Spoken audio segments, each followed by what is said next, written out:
long as he can't get you on the ground, right? But I cannot fight with him in MMA because he knows how to fight in MMA. But in boxing, does he fight for you? You fight him?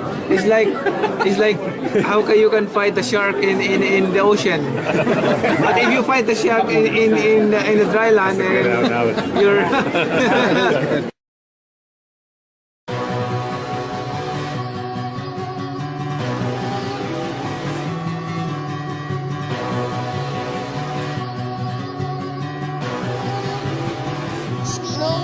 No beats.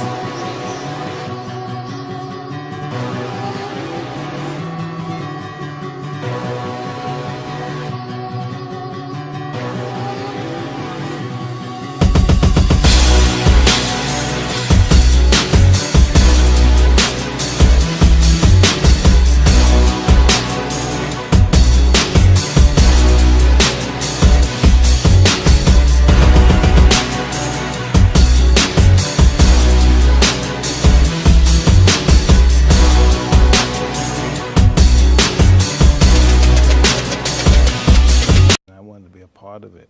Got to ask quickly about the big fight we saw on the weekend in Wembley. Did that rekindle some of the old glory? No, it didn't, but it made me realize, wow, we got a new talent out there. He's going to beat everybody. Unless he gets emotionally, disturbed or something, and I can't do this no more. But right now, he's going to knock these guys out cold. And he just has to believe it. Triple G and Canelo, that's going to be another multi-million-dollar fight. Big fight, big fight. So. Round one is in the books for McGregor. Now, he doesn't really believe those things. You have to understand the psychology. This is the first time ever Floyd has been in a spot where he wasn't favored to beat a guy.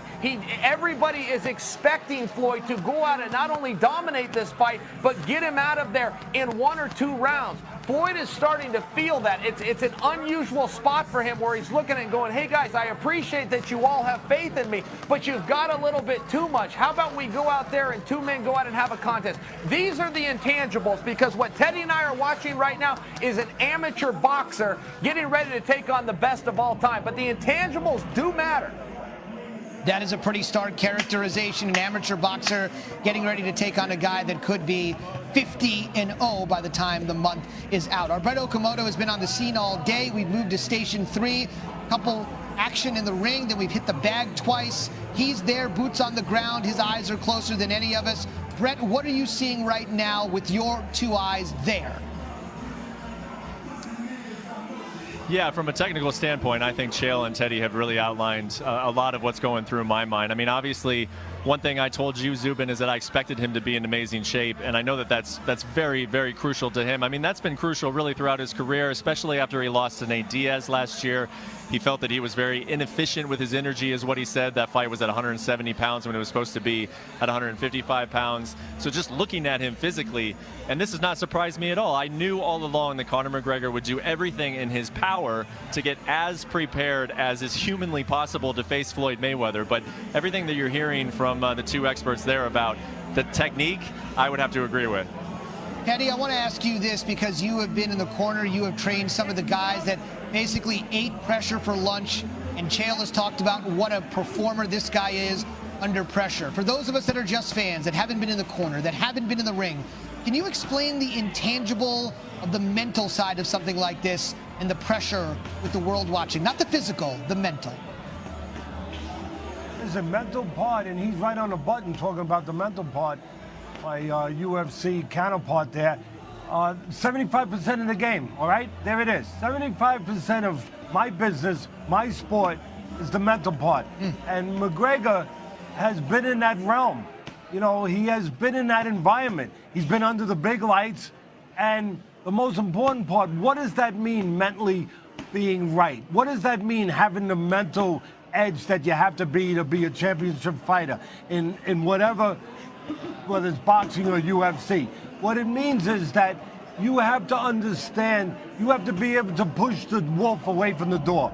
The wolf of submission. The wolf of where you feel like breaking down. The wolf where you feel like giving in. Where you don't think that you can find the way. Where you start to make excuses. Where you're not reliable. Where you start to give in. Where the normal person, the person out there, the layman person, they can do that. They can give in. They can still go to work the next day. They give in. They say they're sick, and the next day they can still show up at work, and it might not hurt their career. But in a boxing ring, you cannot do that. That's called the chamber. Ariane has my money in a briefcase the way I like my money. I only accept money in briefcases.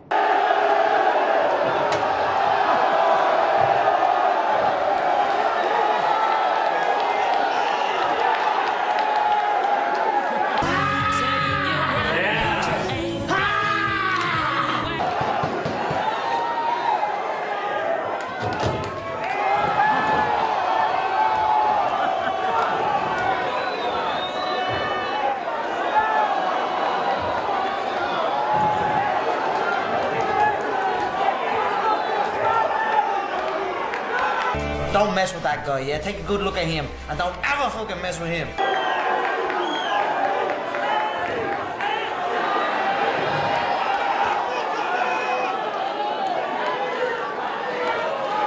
I wonder how much your chair would have cost me.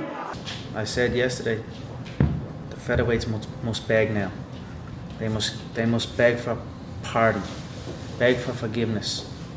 If that's the case, if they apologize and beg, I'll leave the division. I won't terrorize them anymore. They can have their division back. They can go back to being on the prelims. 2015 was my year. 2016 is also my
partners were actually telling us when he was dropped back to the home that he was stumbling out of the car after the 12 rounder. What's your response to the way he says you've been treating your sparring partners as far as the house is concerned? I think it's ridiculous. I mean, we have multiple houses over here. He can say, look, he can say what he wants. The guy is a mouthpiece.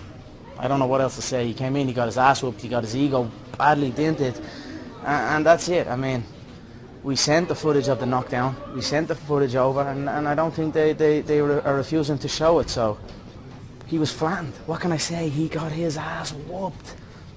But I like the guy. He's all right though. He's kind of like a lovable mouthpiece. Do you know what I mean? But he's all right.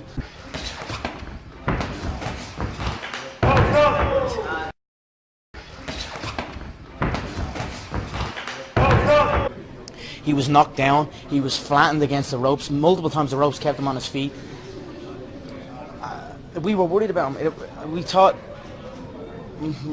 the worst was that to happen. You know what I mean? He was certainly badly concussed. As far as the images that got leaked, let me clear this: I didn't leak no images. The image I leaked and the image I released, the only image I released was the original one, where my hands were behind my back, and that was in response to the comment where he said, he went on a big quote, and one of the comments in the quote was, "I will beat him with one hand tied behind my back." So I released one picture with me whooping